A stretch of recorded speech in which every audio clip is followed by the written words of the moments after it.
가장 중요하게 생각하는 것들은 시장 환경의 변화와 밀접하게 관련이 있다 이렇게 얘기를 한다라는 거죠. 마케팅이라는 거는 기업 활동의 하나로 시장에서 교환을 통해서 가치를 창출해내는 활동이다 이렇게 말씀을 드렸고, 2013년도에 미국의 전 재무장관이었던 서머스 장관이 영국의 파이낸셜 타임즈하고 인터뷰를 하면서 이런 말을 합니다. 어, 중국 경제가 지금은 고성장을 하고 있지만 계속 성장할 수는 없다. 미국 경제가, 그러니까 산업혁명을 일으켰던 영국 경제가 두 자릿수, 뭐 20%, 뭐 18%, 15%막 이렇게 성장을 하다가 점점 떨어져서 지금은 1%, 2%의 성장을 하고, 그 뒤를 맹렬하게 추적했던 미국 경제나 일본 경제도 시장에서 경제 성장률이 점점 떨어져서 2, 3%대 또는 마이너스 성장을 하고 있다. 이렇게 얘기를 한다라는 거죠. 마찬가지로 지금 6%, 7% 성장을 하고 있는 중국 경제도 점점 떨어져서는 1%대나 언제는 0%대 성장을 하게 될 거다. 그와 마찬가지로 한국 경제도 똑같은 형태로 지금도 계속 경제 성장률이 떨어지고 있는데, 그런 부분들이 마치 한국 경제에 위기가 왔다, 크라이시스다 이렇게 얘기를 한다는 것은 잘못된 부분이다. 인간이 만든 모든 경제는 다 떨어지게 돼 있다. 성장률이. 그 용어를 얘기하면서 뉴 노멀이라는 말을 씁니다. 뉴 노멀이라는 것은 이렇게 경제 성장률이 자꾸 떨어지는 것들이 어떤 위기가 아니라 정상 상태다. 노멀한 상태다. 근데 새롭게 나타나는 노멀한 상태다라고 하기 때문에 새로운 정상 상태다 이런 말을 쓴다라는 거죠. 자, 그렇다고 하면은, 자, 이러한 뉴 노멀 시대에 가장 중요한 것은 어, 어떤 전략을 쓸 거냐 하는 부분이다라고 얘기를 합니다. 즉, 시장이 계속 성장하고 있는 두 자릿수에서 7%, 8%, 9% 이렇게 고성장을 하고 있는 시기에는 모든 기업들이 다 같이 성장해 갈 수 있기 때문에 락인 스트레이티지, 기존의 고객들을, 우리 제품을 사용하는 고객들을 꽉 움켜잡는 전략을 굳이 쓰지 않아도 모두가 다 같이 성장할 수 있다라고 얘기를 하고요. 근데 이게 경제 성장률이 계속 성장할 수 있는 거는 어렵기 때문에, 즉 뉴 노멀의 상황에서는 기업이 다 같이 성장할 수가 없으니 락인 스트래티지, 자기가 갖고 있는 고객을 꽉 틀어쥐고 그 고객한테 더 높은 가치를 지속적으로 공급해 줄 수 있는 기업들만이 성장할 수 있다. 그래서 뉴노멀 시대에는 락인 스트레이티지가 필요하다 이렇게 얘기를 한다라는 거죠. 그래서 그 가장 좋은 예로 애플의 사례를 듭니다. 애플은 처음에 아이파드라는 제품을 시장에 내고, 그 다음에 아이폰이라는 제품을 또 시장에 내고, 그리고 또 그걸 사용하는 사람들을 대상으로 해서 아이패드를 내고, 또 아이클라우드 서비스를 하고, 그래서 생겨난 말이 애플바라는 말을 많이 쓴다라고 해요. 그래서 애플 제품을 한번 쓰던 사람들은 그거를 떠나지 않고 거기에서 계속 다른 제품들을 사용하게 되는데, 그게 락인 스트레이트지, 우리나라 말로 하면은 집토끼 전략이다. 그래서 기존 고객들한테 더 높은 밸류를 계속적으로 공해주는, 그래서 하나의 생태계를 만드는 마케팅 전략이 필요하다 이렇게 얘기를 한다는 거죠. 또 최근에 어떤 트렌드 중에 하나가 하이퍼 커넥티드 된다 이런 말을 써요. 그래서 스마트 홈이나 스마트카, 사물 인터넷, 만물 인터넷, 뭐 이런 빅데이터 이런 것들을 가지고 고객들이 모든 정보를 어디서나 쉽게 얻을 수 있는 시대다 이렇게 얘기를 한다라는 거죠. 특히 어, 스마트폰을 사용하는 시대들, 즉 지금의 20대 시대들 같은 경우는 세대는 아주 어렸을 때부터 스마트폰을 가지고 어떤 활동들을 하는 그런 세대라 스마트폰을 마치 자기 신체의 일부처럼 느끼는 세대다. 그래서 이 세대들을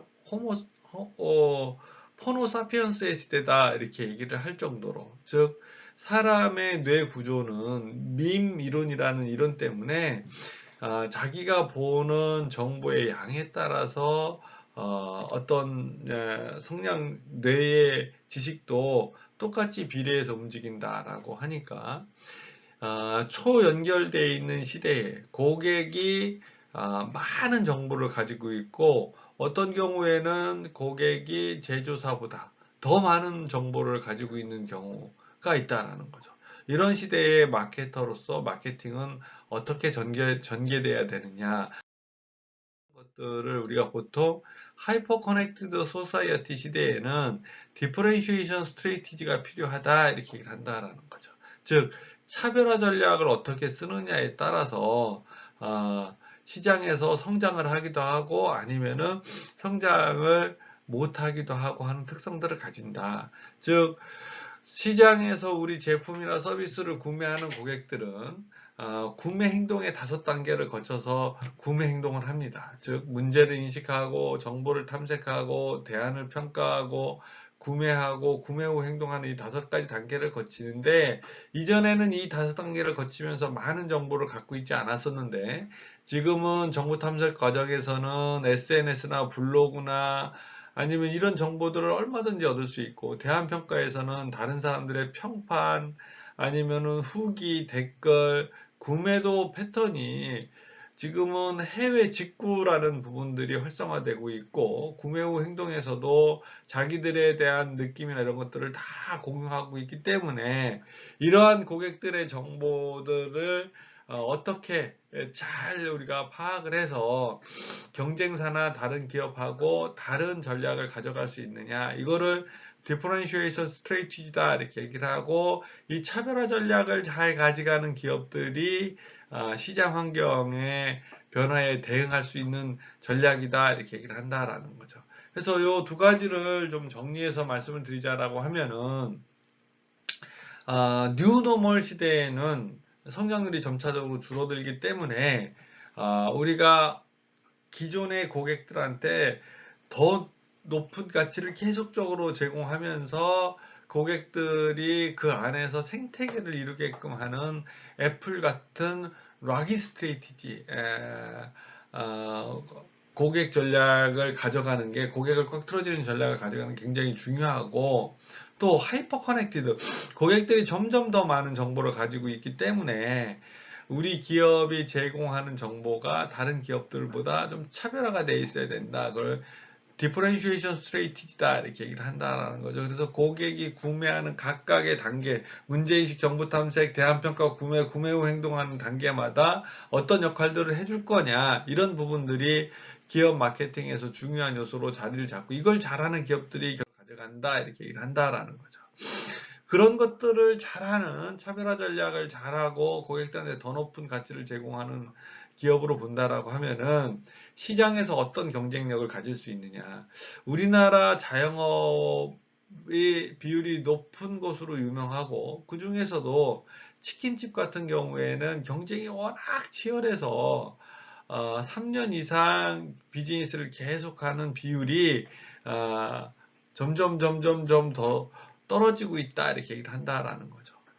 우리나라의 치킨집이 경쟁이 치열하다 이렇게 얘기를 한다라면은 미국 같은 경우에는 배달 피자 시장이 굉장히 경쟁이 치열해서 거기에서도 계속 경쟁력이 떨어진다 이렇게 얘기를 하는 거죠. 그러면은 이렇게 뉴 노멀이나 하이퍼 커넥티드 소사이어티 즉 초연결 시대의 비즈니스를 락인 스트레티지나 디퍼런시에이션 스트레티지를 어떻게 가져가느냐의 사례로 아주 좋은 사례를 보여주는 게 줌 피자의 사례다 이렇게 얘기를 합니다. 줌 피자 같은 경우에는 아주 경쟁이 치열한 배달 피자 시장에 들어가면서 배달 피자 시장의 가장 경쟁력이 중요한 게 뭐냐? 두 가지로 보는 거죠. 하나는 맛과 하나는 가격, 저렴한 가격 이렇게 얘기를 하는 거죠. 그 시장에서 성공하기 위해서 가격을 떨어뜨리기 위해서는 사람을 줄이고 피자를 배달하는 과정에다가 로봇을 투입을 해서 인건비를 최소화했다라는 거죠. 그래서 예를 들면은 피자를 굽거나 아니면 차에다 싣거나 아니면은 그 위에 뭐 도우를 이렇게 앉히거나 하는 부분들을 페페와 존, 마르타, 브루노, 빈첸시오 같은 로봇들이 하면서 최소의 인원을 가지고 피자를 베이킹하기 때문에 다른 데보다 경쟁력 있는 가격을 낮은 가격으로 소비자들한테 공급을 하면서도 더 높은 이익을 낼 수 있는 구조를 가졌고, 근데 이제 저도 그런 생각을 해봤어요. 피자라는 게 이렇게 도우를 만들 때도 사람의 손이 많이 가서, 그리고 토핑을 할 때도 사람이 토핑을 잘하고 베이킹도 하는 것도 이렇게 사람이 잘 구워야지만 피자가 맛있을 거다 이렇게 생각을 하는데, 로봇가 구운 피자가 맛있을까? 이런 거에 대해서는 퀘스천을 가질 수 있다라는 거죠. 근데 여기에서는 실제로 로봇가 피자를 해서 사람의 인력을 대체를 하긴 하지만은 우리가 알고 있는 위성 정보 시스템에 의해서 주문이 들어온 시간을 정확하게 판단을 하고 자동차가 배달차가 그 고객사까지 가는 시간을 측정을 해서 초벌구이를 통해서 피자를 차에다 싣고 차가 계속 이동하면서 고객 배달처에 도착하기 한 5분 전에 재벌구이를 해가지고 그 시간에 바로 구워서 로봇이 딱 배달집에 도착했을 때는 금방 갓 구워진 피자를 고객한테 줄 수 있다라는 음식에서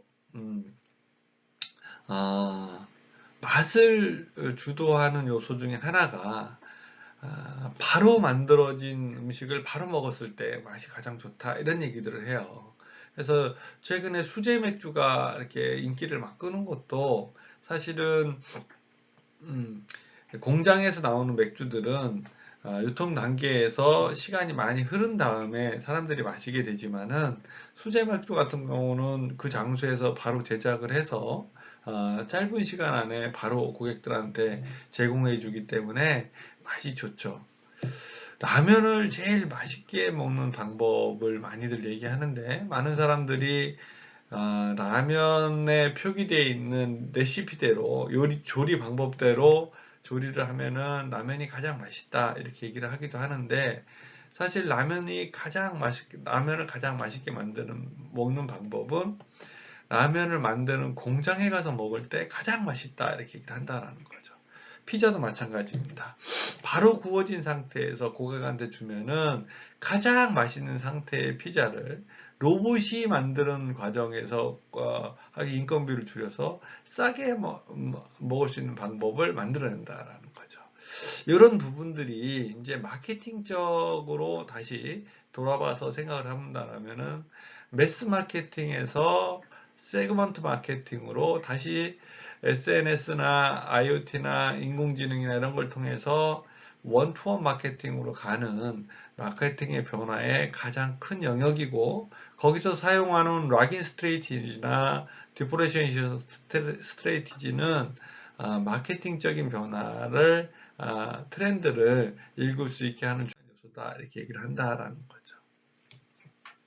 이러한 부분들이 점점 더 치열해지다 보니까 기업들은 미개척 고객들이 가지고 있는, 근데 우리가 아직 개척하지 못한 니즈를 발견하는데 굉장히 고민을 많이 하고 힘을 쏟아붓고 있다라는 거죠. 그리고 미개척 니즈를 발굴해서 미개척 고객을 찾고, 그리고 공략 가능한 고객이나 상황을 만들어서 미개척 이용을 파악하고 그거를 초기 시장으로 설정해 놓고 세부나 포지셔닝 전략을 써서 미개척 기회로 이렇게 확산해 나가는, 즉 우리가 쓰는 마케팅 전략이다라고 하면은 영역을 자꾸 확대해 가서 더 많은 영역으로 들어가는데, 그거를 프로덕트, 프라이스, 플레이스, 프로모션의 믹스로 전개하는 것. 그래서 마케터들이 밤늦게까지 고민을 하고 새로운 시장을 찾고 만들기 위해서 고민하는 영역을 우리가 수평적 마케팅의 개념이다 이렇게 얘기를 합니다. 즉 수평적 마케팅의 개념은 기존의 마케터들이 시장에서 어떤 활동을 하면서 더 어떤 트렌드를 파악해서 고객의 니즈를 더 충족시켜주고 고객이 충족되지 못한 니즈를 찾아냄으로써 그 고객을 꽉 틀어지거나 아니면은 경쟁력을 고객들이 많은 정보를 갖고 있는 경쟁력에서 더 우위에 유지하게끔 하는데 가장 중요한 요소다. 그래서 최근의 마케팅의 트렌드는 수평적 마케팅의 개념을 얼마나 우리가 탄탄하게 구축하느냐 이런 부분들이 마케팅에서 중요한 경쟁 요소로 갖췄다라고 본다라는 거죠. 그런데 이렇게 창의적인 영역으로 들어가기 위해서는 창의성이라는 게 쉽게 나오는 게 아니기 때문에 탄탄한 기초를 갖고 있어야 된다 이렇게 얘기를 합니다.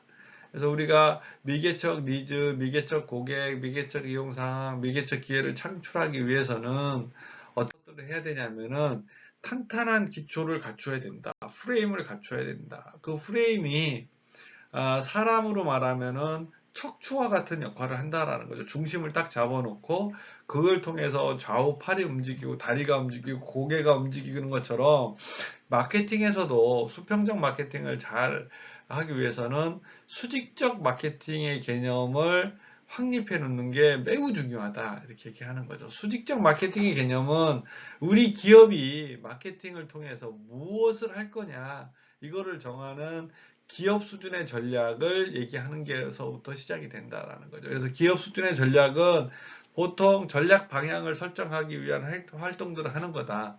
그래서 우리가 마케팅을 통해서 뭐 시장에 신차를 출시할 거냐, 아니면은 새로운 시장을 공략할 거냐, 아니면 공격적인 마케팅을 할 거냐, 보수적인 마케팅을 할 거냐, 이런 걸 교하는 거고, 그런 것들이 기업 전략에서 결정이 되면은 공격적인 전략을 한다라고 보면은, 예를 들어서 자동차 회사 중에서는 승용차 시장에 공격적으로 할 거냐, 아니면은 SUV 시장에 공격적으로 할 거냐, 아니면은 버스나 트럭 시장에 공격적으로 할 거냐.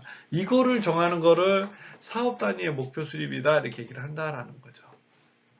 그래서 포트폴리오 전략을 하게 되고, 포트폴리오 전략에 의해서, 야, 우리가 지금은 SUV 전략 시장에 집중을 해야 된다. 이렇게 되면은 그 시장을 세분화로 나누고 타겟 시장을 설정하고 포지셔닝을 하는 부분들의 단계를 거쳐서 최종적으로 우리가 메카시의 포피라고 배웠는데 마케팅 믹스를 관리하는데 프로덕트, 프라이스, 플레이스, 프로모션을 컨트롤한 다음에 이게 우리가 원하는 사업 단위 성과가 나왔는지를 체크해 가지고 이게 안 나왔다라고 하면 다시 피드백 루프를 타고 올라가서 목표를 수정한 다음에 STP하고 퍼포먼스를 컨트롤하고 다시 사업 단위 성과를 평가해 가지고 성과가 나왔다라고 하면은 다시 내려와서 그러면은 기업 전체의 성과가 나왔냐 안 나왔다라면 이게 다시 루프를 타고 올라가서 기업 목표를 체크를 하고 그걸 다시 사업 단위 목표로 설정을 하고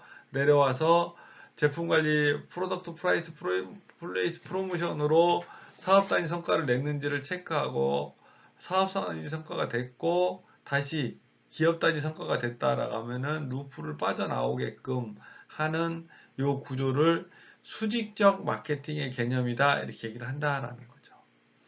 그래서 최근의 트렌드는 마케팅 트렌드를 우리가 잘 따라잡고 확립하기 위해서는 두 가지 개념이 좀 필요하다. 그래서 하나는 기존의 고객들한테 지속적으로 더 높은 가치를 제공해주는 수평적 마케팅의 개념, 즉 크리에이티비티의 개념이 중요하다라고 하면은 그 크리에이티비티를 구현하기 위해서 틀을 잡아주는 수직적 마케팅의 개념이 전제가 돼야지만 수평적 마케팅, 창의적인 마케팅을 전개해낼 수 있다 이렇게 보는 거고요. 이 과정에서는 앞으로 이 수직적 마케팅 여러분들하고 같이 마케팅의 어떤 틀을 잡기 위한 제가 사람의 척추하고 비슷하다. 척추가 안정돼 있어야지만 팔과 다리 또는 머리가 활발하게 움직일 수 있다. 이런 말씀을 드렸던 것처럼 우리가 실무 마케팅에서는 마케팅의 프레임을 우리가 잘 이해하고 이런 것들을 전개할 수 있도록 하는 부분들이 가장 중요한 요소다. 그래서 앞으로 한 학기 동안 여러분들하고 마케팅의 기업 단위의 목표를 수립하는 방법, 그다음에 사업 포트폴리오, 우리가 BCG 모델이라고 얘기를 하는데 사업 포트폴리오를 짜는 방법, 그리고 시장을 세그멘테이션 타겟팅 포지셔닝 한다. 필립 코틀러 박사가 얘기한 SPT 전략에 대한, STP 전략에 대한 것, 그다음에 메카시가 얘기한 포피 믹스에 대한 것들을 순차적으로 각 주차마다 전개하면서 기업의 사례들도 보고 또 우리가 직접 그런 사례들을 중심으로 본 중심으로 해서 실습을 통해서 해볼 수 있도록, 즉 수직적 마케팅 시방서를 잡을 수 있도록 하는 거가 중요한 요소다, 이렇게 볼 수 있습니다. 자, 끝까지 경청해 주셔서 고맙고요. 이것으로 오늘 강의를 마치도록 하겠습니다. 수고하셨습니다.